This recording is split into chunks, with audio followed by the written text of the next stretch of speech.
Lutheran അവർ ministries Christian media centre സമർപ്പിക്കുന്ന സ്വർഗസുധ പ്രോഗ്രാമിലേക്ക് എല്ലാ മാന്യ പ്രേക്ഷകർക്കും ക്രിസ്തുയേശുവിന്റെ ധന്യനാമത്തിൽ സ്നേഹവന്ദനം. ധ്യാനവചസ്, ദേവസംഗീതം, സുബിൻസ് കൗൺസിലിംഗ് ടോക്ക്, ദൈവസന്നിധി, കുട്ടികളും ഞാനും തുടങ്ങിയ 5ഓളം സെഗ്മെന്റുകൾ കോർത്തിണക്കി നിങ്ങൾക്കായി ഞങ്ങൾ സമർപ്പിക്കുന്ന പ്രോഗ്രാമാണ് സ്വർഗസുധ. കഴിഞ്ഞ എപ്പിസോഡ് നിങ്ങൾക്ക് ഏവർക്കും അനുഗ്രഹമായിരുന്നെന്ന് ഞങ്ങൾ വിശ്വസിക്കുന്നു. അധികം മുഖവരിയൊന്നും കൂടാതെ നമുക്ക് പ്രോഗ്രാമിലേക്ക് കടക്കാം. ആദ്യ സെഗ്മെന്റ് ധ്യാനവചസ്. നമുക്ക് വളരെ ശ്രദ്ധയോടെ ആയിരിക്കാം.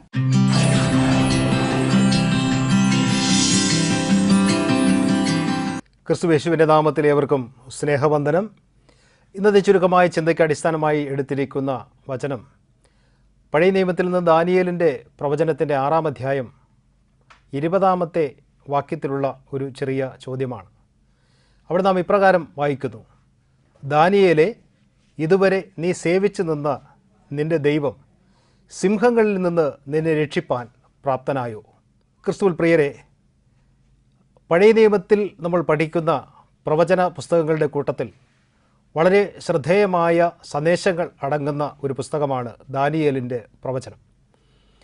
യുഗാന്ത്യകാലത്തെക്കുറിച്ചുള്ള ചിന്തകൾ പങ്കുവയ്ക്കുന്ന ദാനിയേലിൻ്റെ പുസ്തകത്തിലെ ഭാഗങ്ങളെയൊക്കെ കണക്കിലെടുത്ത് ദാനിയേലിൻ്റെ പുസ്തകത്തെ ഒരു വെളിപ്പാട് സാഹിത്യ ഗ്രന്ഥമായിട്ടും കൂടെ കണക്കാക്കുന്നുണ്ട്. അതേസമയം ആ പുസ്തകത്തിലൂടെ നമ്മൾ കടന്നു പോകുമ്പോൾ കാണുന്ന ചരിത്രപരമായ ഒരുപാട് സംഭവങ്ങൾ ഉണ്ട്.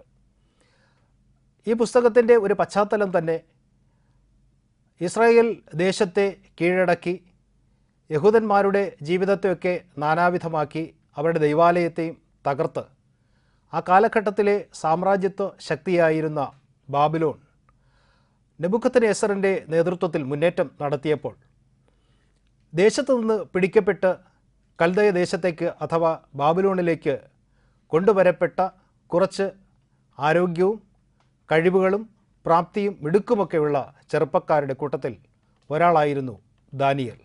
എന്നാൽ ദാനിയേലിന് ദൈവം കൊടുത്തതായ കൃപകൾക്കനുസരണമായി അല്ലെങ്കിൽ കഴിവുകൾക്ക് അനുസരണമായി ദാനിയേലിന് അവിടെ രാജസന്നിധിയിൽ വളരെ അംഗീകാരവും സ്ഥാനവും ഒക്കെ ലഭിക്കുന്നതായി നമുക്ക് കാണാൻ സാധിക്കും.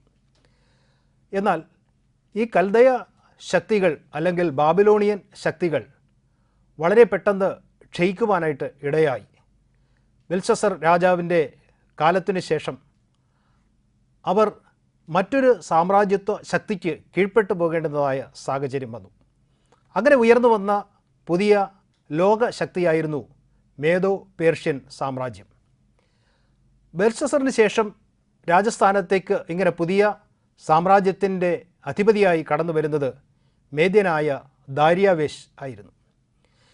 എന്നാൽ ദാരിയാവേശിൻ്റെ കാലഘട്ടത്തിലും ദാനിയേലിന് രാജസന്നിധിയിൽ വളരെയേറെ അംഗീകാരവും സ്ഥാനമാനങ്ങളും ലഭിക്കുന്നുണ്ട്.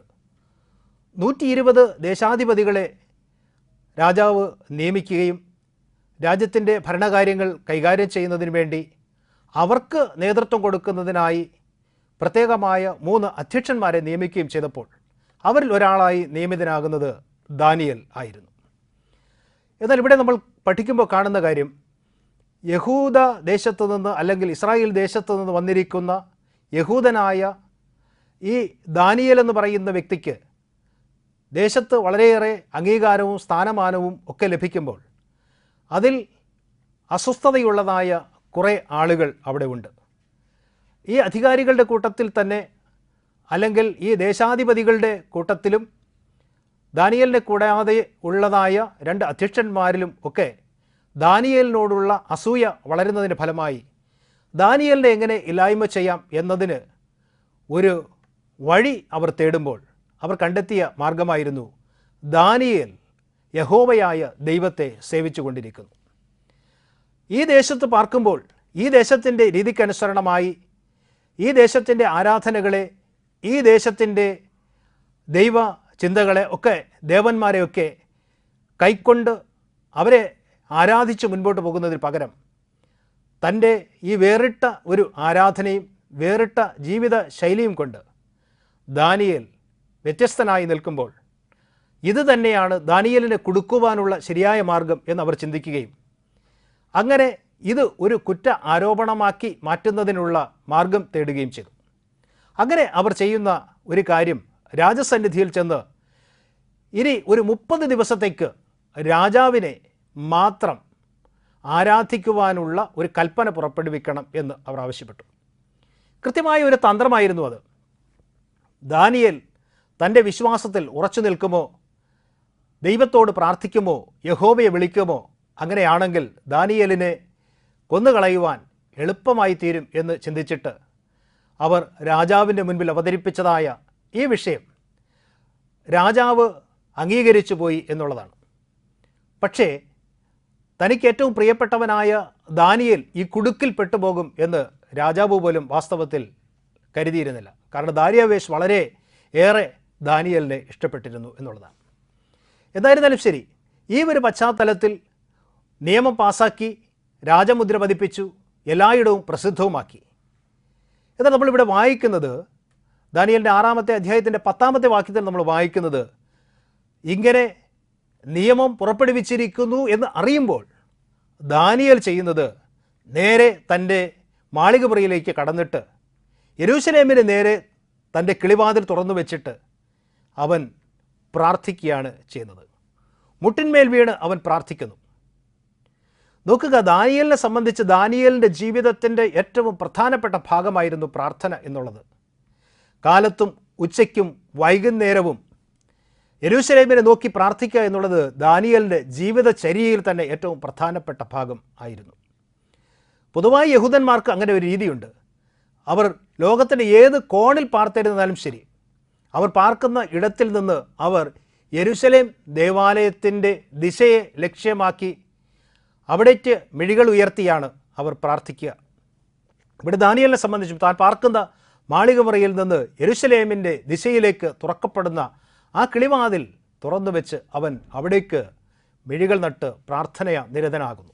ഇവിടെ നമ്മൾ കാണുന്നതായ വളരെ പ്രധാനപ്പെട്ട ഒരു കാര്യമെന്ന് പറയുന്നത്, ദാനിയേൽ തൻ്റെ ജീവിതത്തിൽ വല്ലാത്ത ഒരു പ്രതിസന്ധിയുടെ നടുവിൽ നിൽക്കുമ്പോഴും, തൻ്റെ വിശ്വാസം ചോദ്യം ചെയ്യപ്പെടുമ്പോഴും, താൻ ദൈവത്തെ ആരാധിക്കുകയോ ദൈവത്തോട് പ്രാർത്ഥിക്കുകയോ ചെയ്യുകയാണെങ്കിൽ തൻ്റെ പ്രാണൻ തന്നെ തനിക്ക് നഷ്ടമാകും എന്നുള്ള സാഹചര്യം വന്നപ്പോഴും അവൻ പ്രാർത്ഥനയോടുകൂടെ ദൈവത്തിൽ ആശ്രയിക്കുന്നു. നാം ശ്രദ്ധിക്കേണ്ട ഒരു വസ്തുതയുണ്ട്. ഇവിടെ രാജകൽപ്പന അനുസരിക്കാത്തവർക്ക് ശിക്ഷ എന്ന് പറയുന്നത് സിംഹത്തിൻ്റെ ഗുഹയിലേക്ക് അവനെ തള്ളിക്കളയും എന്നുള്ളതാണ്. നമുക്കറിയാം, സിംഹത്തെപ്പോലെ ക്രൂരമായ ഒരു മൃഗം, ഒന്നല്ല അനേകം സിംഹങ്ങൾ പാർക്കുന്നതായ ഗുഹയ്ക്കുള്ളിലേക്ക് ഒരു മനുഷ്യജീവിയെ എടുത്ത് തള്ളിയാൽ നിമിഷാർത്ഥത്തിൽ അവൻ്റെ എല്ല് വരെ നുറുക്കിക്കളഞ്ഞ് ആ സിംഹങ്ങൾ അവനെ ഭക്ഷണമാക്കി തീർക്കും എന്നുള്ളതാണ്. വിശ്വാസത്തിൻ്റെ പേരിൽ, ദൈവ ആശ്രയത്തിൽ നിലനിൽക്കുന്നതിൻ്റെ പേരിൽ തൻ്റെ ചോര ചിന്തേണ്ടി വന്നാലും, തൻ്റെ മാംസം ഇങ്ങനെ മൃഗങ്ങൾക്ക് ഭക്ഷണമായി മാറേണ്ടി വന്നാലും, തൻ്റെ പ്രാണനെ നഷ്ടപ്പെടുത്തേണ്ടി വന്നാലും അവിടെ ഉറച്ചു നിൽക്കുവാനുള്ള ദാനിയേലിൻ്റെ തീരുമാനം, അതാണ് ദാനിയേലിൻ്റെ ജീവിതത്തിൻ്റെ ഏറ്റവും വലിയ അനുഗ്രഹമായി നമുക്ക് കാണാൻ സാധിക്കുന്നത്. വിശ്വാസത്തിൻ്റെ ആ ഒരു ശോധനയുടെ മുൻപിൽ ദാനിയേൽ പതറിയില്ല എന്നുള്ളതാണ്. അവിടെ നിന്ന് നമ്മൾ കാണുന്നത് ദാനിയേലിനെ സിംഹത്തിൻ്റെ ഗുഹയിലേക്ക് വലിച്ചെറിയപ്പെടുവാൻ ഇടയായി. എന്നാൽ ആ ദിവസത്തിൽ ദാരിവേശിന് ഉറക്കം വന്നില്ല. ദാരിവേശ് പ്രഭാതത്തിൽ ചെന്ന് ദാനിയേലിനെ വിളിക്കുന്ന ഒരു ഭാഗമാണ് നമ്മൾ കണ്ടത്. ദാനിയേൽ ചോദിക്കുന്നു, നീ സേവിച്ചിരുന്ന ദൈവം നിന്നെ രക്ഷിക്കുവാൻ പ്രാപ്തനായോ? തീർച്ചയായിട്ടും പ്രാപ്തനായി എന്നുള്ളതാണ്. തന്നിൽ ആശ്രയിക്കുന്ന ആരും ഒരു നാളും ലജ്ജിച്ചു പോകുകയില്ല എന്ന് ദൈവത്തിൻ്റെ വചനം വ്യക്തമായി പഠിപ്പിക്കുന്നു. പ്രതിസന്ധികൾ എത്ര വന്നാലും, പ്രതികൂലങ്ങൾ ഏറെ വന്നാലും, തകർച്ചകളുടെ നടുവിലൂടെ കടന്നു പോകേണ്ടി വന്നാലും, അവിടെയും ദൈവത്തിൽ, വിശ്വാസത്തിൽ, ദൈവ ആശ്രയത്തിൽ ഉറച്ചു നിൽക്കുന്നവർക്ക് ഏത് തിന്മയുടെയും ദോഷത്തിൻ്റെ നടുവിൽ നിന്നും ദൈവം വിടുതൽ കൊടുക്കുമെന്നുള്ള ഒരു ശക്തമായ സന്ദേശം നമുക്കിവിടെ കാണാൻ സാധിക്കുന്നു. അതേ പ്രിയമുള്ളവരെ, നമ്മുടെ ജീവിതത്തിൽ പതറാത്ത വിശ്വാസത്തിൻ്റെ ഉടമകളായി നമ്മൾ നിൽക്കുമ്പോൾ ദൈവം നമ്മെ എല്ലാ ആപത്തിൽ നിന്നും കരം താങ്ങി എടുക്കുകയും എല്ലാ ദോഷങ്ങളിൽ നിന്നും വിടുവിക്കുകയും ചെയ്യും. ആ വിശ്വാസത്തിൻ്റെ നിറവിൽ മുൻപോട്ട് പോകുവാൻ ദൈവം തന്നെ പരിശുദ്ധാത്മാവിനാൽ നമ്മെ സഹായിക്കുമാറാകട്ടെ. ആമേൻ. വളരെ ചിന്തനീയവും പ്രത്യാശയുമൊക്കെ നൽകിയ അനുഗ്രഹിക്കപ്പെട്ട ഒരു മെസ്സേജ് ആയിരുന്നു അല്ലേ? ഇനി നമുക്ക് മാധുര്യമേറിയ ഒരു ഗാനമായാലോ, ദേവസംഗീതത്തിലൂടെ.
വളരെ അനുഗ്രഹീതമായൊരു ഗാനമായിരുന്നു അല്ലേ? അടുത്ത സെഗ്മെന്റ് നിങ്ങൾ വളരെ ശ്രദ്ധയോടെ കേൾക്കേണ്ട ഒന്നാണ്.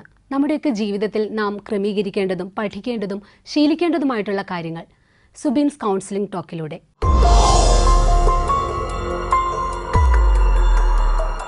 നിങ്ങൾക്കേവർക്കും കൗൺസിലിംഗ് ടോക്കിലേക്ക് സ്വാഗതം. ജീവിതത്തിൽ വളരുവാനുള്ള മാർഗങ്ങൾ എന്തൊക്കെയാണ്? ജീവിതത്തിൽ വളരുവാനായിട്ട് അനേക മാർഗങ്ങൾ നമുക്ക് പറയാനായിട്ട് കഴിയും. ജീവിതത്തിൽ മുന്നേറുവാൻ അനേക മാർഗങ്ങൾ നമുക്ക് പറയുവാനായി കഴിയും. ഏറ്റവും അടിസ്ഥാനപരമായ കാര്യമെന്ന് പറയുന്നത് നമ്മുടെ ദൈനംദിന ജീവിതത്തിൽ മാറ്റങ്ങൾ ഉണ്ടാകാതെ നമുക്ക് മുന്നേറുവാൻ സാധിക്കുകയില്ല. എൻ്റെ ജീവിതം ഞാൻ ദിവസവും നയിക്കുന്നത് പോലെ തന്നെ നയിച്ചാൽ മുന്നേറ്റം ഉണ്ടായി എന്ന് വരില്ല. എന്നാൽ അതിൽ ചില മാറ്റങ്ങൾ വരുത്തിയാൽ, നന്മയുടേതായ ചില മാറ്റങ്ങൾ വരുത്തിയാൽ, ശരികളുടേതായ ചില മാറ്റങ്ങൾ വരുത്തിയാൽ, മുന്നേറാൻ ആവശ്യമായ ചില മാറ്റങ്ങൾ വരുത്തിയാൽ നമ്മുടെ ജീവിതത്തിൽ മുന്നേറ്റം തീർച്ചയായിട്ടും ഉണ്ടായിരിക്കും. ഒരു വിമാനം പറക്കുന്ന നമുക്കറിയാം. അത് പറക്കാനായിട്ട് തന്നെ ദിശ ആദ്യമേ തയ്യാറാക്കി വെച്ചിരിക്കും. അതിൽ നിന്ന് അല്പമെങ്കിലും വലത്തോട്ടോ ഇടത്തോട്ടോ മാറിക്കഴിഞ്ഞാൽ അത് ചെന്ന് ലാൻഡ് ചെയ്യുന്ന ഇടം ഡെസ്റ്റിനേഷൻ എന്ന് പറയുന്നത് മറ്റൊരു രാജ്യത്തായിരിക്കും, വിചാരിക്കുന്ന രാജ്യത്തായിരിക്കില്ല.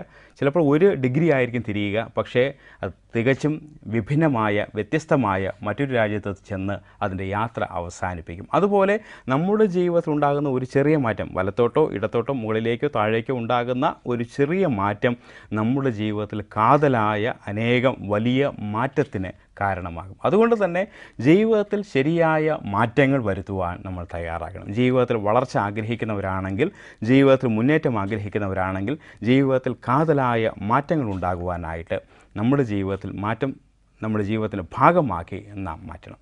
ഒന്നാമത്തെ കാര്യം, വളരെ ലളിതമായ ചില കാര്യങ്ങൾ നമുക്ക് പറയാൻ സാധിക്കും. ഒന്നാമത്തെ കാര്യം എന്ന് പറയുന്നത് നമ്മൾ ഉറക്കം എഴുന്നേൽക്കുന്ന സമയം. പലപ്പോഴും ആൾക്കാർ പറയാറുണ്ട്, എനിക്ക് രാവിലെ ഉറക്കം എഴുന്നേൽക്കാൻ കഴിയാറില്ല, ഞാനൊരു നൈറ്റ് പേഴ്സണാണ്. നൈറ്റ് പേഴ്സൺ ആകുമ്പോൾ കൂടുതലും രാത്രി കാര്യങ്ങളും പഠനവും ജോലിയൊക്കെ ചെയ്യാനാണ് താല്പര്യം.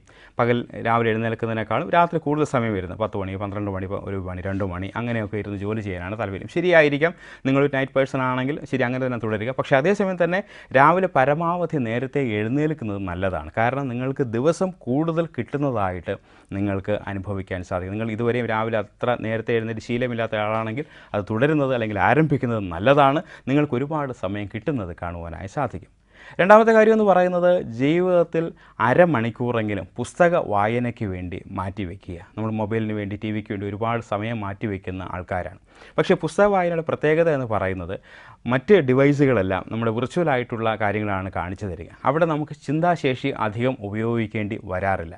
എന്നാൽ പുസ്തകം വായിക്കുന്നതോടുകൂടി നമ്മുടെ ഇമാജിനേഷൻ വർക്ക് ചെയ്യാൻ തുടങ്ങും, നമ്മുടെ അറിവ് വർദ്ധിക്കാൻ തുടങ്ങും, ജ്ഞാനം വർദ്ധിക്കാൻ തുടങ്ങും, ധാരണകൾ മാറാൻ തുടങ്ങും. പുതിയ പുതിയ കാര്യങ്ങൾ കേൾക്കുവാനും മനസ്സിലാക്കുവാനും വായിക്കുന്നതോടുകൂടെ അതിനെക്കുറിച്ചുള്ള പുതിയ അറിവുകൾ സമാഹരിക്കുവാനും പുസ്തക വായന നമ്മെ ഒരുപാട് സഹായിക്കും. മറ്റൊരു വിധത്തിൽ പറഞ്ഞാൽ, നമ്മുടെ ബ്രെയിൻ, നമ്മുടെ ചിന്തകളെ വളർത്തുവാനായിട്ട്, നമ്മുടെ മസ്തിഷ്കത്തെ വളർത്തുവാനായിട്ട് പുസ്തക വായന ഒരുപാട് സഹായിക്കും. അതുകൊണ്ട് കുറഞ്ഞത് അരമണിക്കൂറെങ്കിലും പുസ്തകം വായിക്കുക. മൂന്നാമത്തെ കാര്യം നമ്മുടെ ഭക്ഷണശീലങ്ങളാണ്.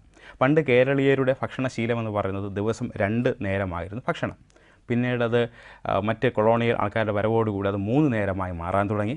ഇപ്പോൾ നമുക്കറിയാം, ഏറ്റവും കുറഞ്ഞത് 5 നേരം നമ്മൾ മലയാളികൾ ഭക്ഷണം കഴിക്കും. മലയാളികൾ മാത്രമല്ല, ഇന്ത്യക്കാർ അങ്ങനൊരു ശീലത്തിലേക്ക് വന്നു കഴിഞ്ഞു. ചില ആൾക്കാർ അതിലും കൂടുതൽ സമയം ഭക്ഷണം എടുക്കാറുണ്ട്. ഭക്ഷണം എടുക്കുന്നത് തെറ്റൊന്നുമല്ല, പക്ഷേ മിതഭക്ഷണം ശീലമാക്കുന്നത് ശരീരത്തിന്, ആരോഗ്യത്തിന് വളരെ വളരെ നല്ലതാണ്. ഭക്ഷണം നമ്മൾ എത്ര ഉള്ളിലേക്ക് എടുക്കുന്നു എന്നുള്ളത് വളരെ പ്രധാനപ്പെട്ട ഒരു കാര്യമാണ്. ശരിയായ ഭക്ഷണ രീതികൾ, സാധാരണ നമ്മുടെ പണ്ട് നാളിൽ പറയുന്ന രീതി ഇങ്ങനെയാണ്: അരവയർ ഭക്ഷണം കഴിക്കുക, 1/4 ഭാഗം വെള്ളം ഉപയോഗിക്കുക, ബാക്കി 1/4 ഭാഗം വയറ് ഒഴിച്ചിടുക എന്നാണ് പറയുന്നത്. ഇപ്പോൾ അങ്ങനെയൊന്നും ചെയ്യുന്ന ശീലമൊന്നും ഇല്ലായിരിക്കാം. എങ്കിൽ പോലും ഭക്ഷണ കാര്യത്തിൽ ശീലം പുലർത്തുന്നത് നമ്മുടെ ജീവിതത്തിൽ ആരോഗ്യത്തിന് ഒരുപാട് നമ്മളെ സഹായിക്കും.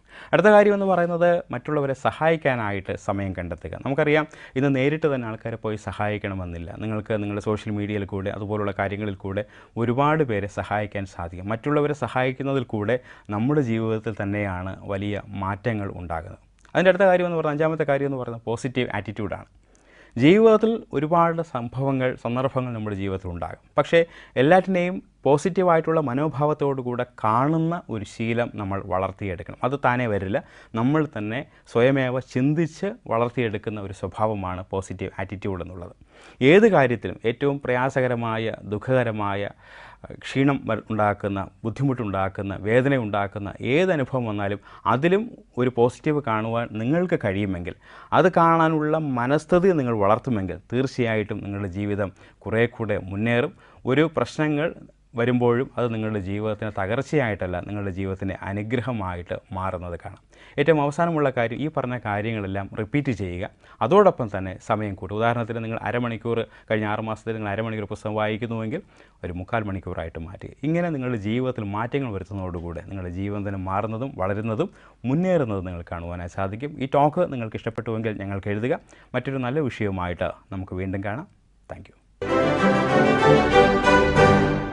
വളരെ യൂസ്ഫുൾ ആയിട്ടുള്ള ഒരു സെഗ്മെന്റ് അല്ലേ? ഇനി നമ്മുടെ കൊച്ചു കൂട്ടുകാർ കാത്തിരിക്കുന്ന സെഗ്മെന്റ് എത്തിയിരിക്കുകയാണ്, കുട്ടികളും ഞാനും. അതിലൊരു ബൈബിൾ ഭാഗമുണ്ട്, സന്ദേശമുണ്ട്, ചോദ്യമുണ്ട്. കുട്ടികളെല്ലാവരും ശ്രദ്ധയോടെ കേട്ടിരിക്കണം.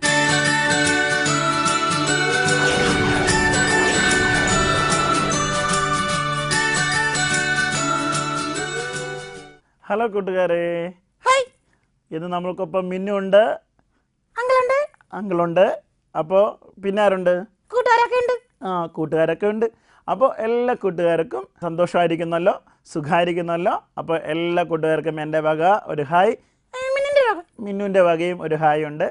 അപ്പോൾ നമ്മളിന്നൊരു പുതിയ കഥ പഠിക്കാൻ പോവുകയാണ് കേട്ടോ. അപ്പോൾ ഇന്ന് പഠിക്കുന്ന കഥ ഒരു ആട്ടിൻകുട്ടിയുടെ കഥയാണ്. ആരുടെ കഥയാണ്? ആട്ടിൻകുട്ടി. എനിക്കറിയാം ആട്ടിൻകുട്ടി.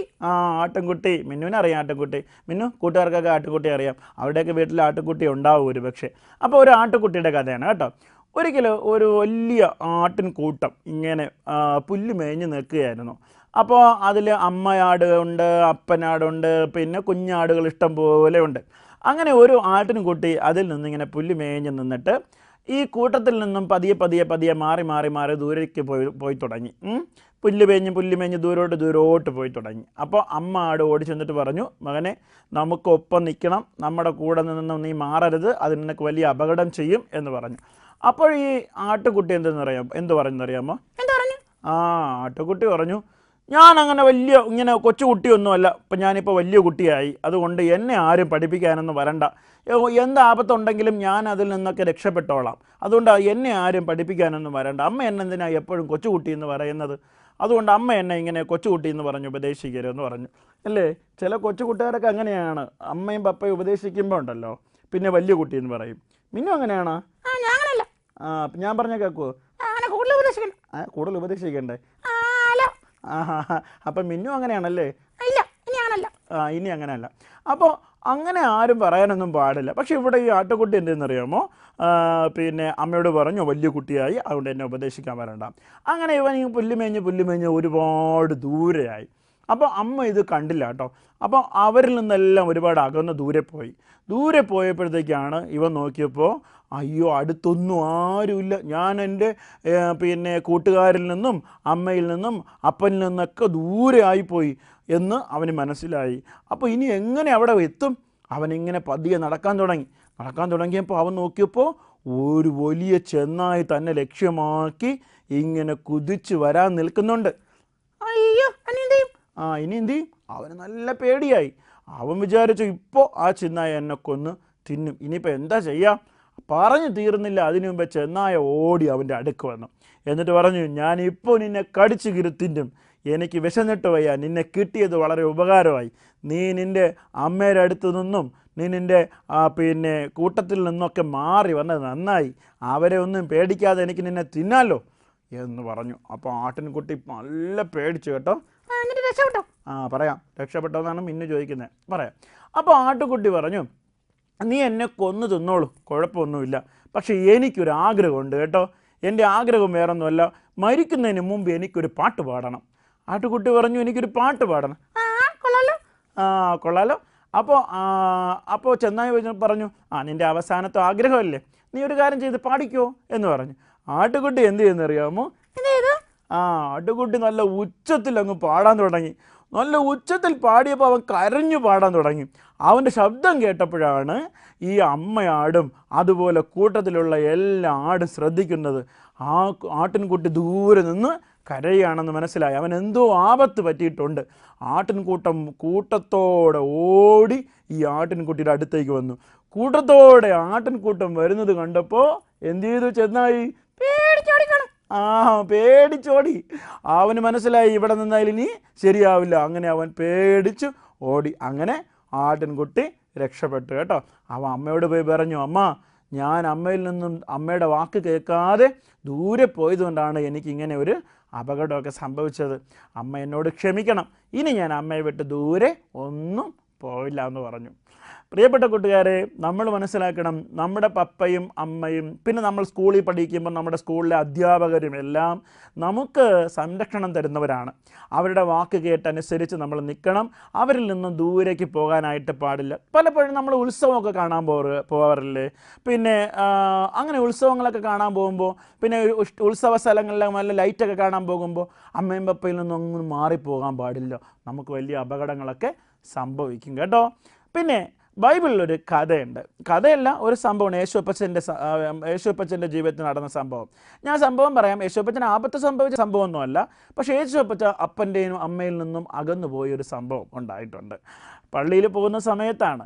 അത് ഞാൻ കൂടുതൽ വിശദീകരിക്കുന്നില്ല, കാരണം അതാണ് ചോദ്യം. നിങ്ങൾ കണ്ടുപിടിക്കുക. അമ്മയും പപ്പയുമായിട്ട് പള്ളിയിൽ പോയ സമയത്ത് അവരിൽ നിന്നും അകന്ന് പള്ളിയിലായിപ്പോയ ഒരു സംഭവം. അപ്പോൾ അത് കണ്ടെത്തുക, അതിൻ്റെ ഉത്തരം പറഞ്ഞറിയിക്കുക. നിങ്ങൾക്ക് സമ്മാനമുണ്ട്. അതുവരേക്കും ബൈ ബൈ. കൂട്ടുകാർക്കെല്ലാം ഈ ബൈബിൾ ഭാഗം ഇഷ്ടമായോ? അങ്കിൾ ചോദിച്ച ചോദ്യം മനസ്സിലായോ? അങ്ങനെയാണെങ്കിൽ നിങ്ങൾ ഉത്തരം ഞങ്ങളെ എഴുതി അറിയിക്കുക. ഈ പ്രോഗ്രാമിൻ്റെ അവസാനം ഞങ്ങൾ വാട്സപ്പ് നമ്പറും അഡ്രസ്സും നിങ്ങളെ അറിയിക്കുന്നതാണ്. അതിലേക്ക് നിങ്ങൾ ഉത്തരങ്ങൾ അയച്ച് നല്ല അടിപൊളി സമ്മാനങ്ങൾ നേടുക. സ്വർഗസുധ പ്രോഗ്രാമിൻ്റെ അവസാനത്തെ സെഗ്മെന്റ് ദൈവസന്നിധി. നമുക്ക് പ്രാർത്ഥനയോടെ ആയിരിക്കാം.